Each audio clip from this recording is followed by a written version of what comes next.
ستبقى يتيما بعد رحيل أمك حتى لو عانقك العالم بأسره. عندما ترحل أمك ستكتشف الحزن الحقيقي لأول مرة. عندما ترحل أمك عن هذه الحياة ستكتشف شيئان: الأول أنك لم تشبع من النظر إليها مهما عاشت، والثاني أنك لم توافيها حقها مهما بذلت من مجهود.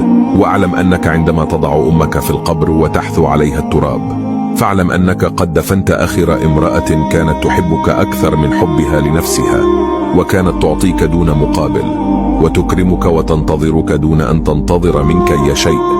وأكثر من ذلك، إن خيرت بين موتها وحياتك، وبدون تفكير ستختار حياتك، وقد دفنت الصوت الحنون والحب البريء.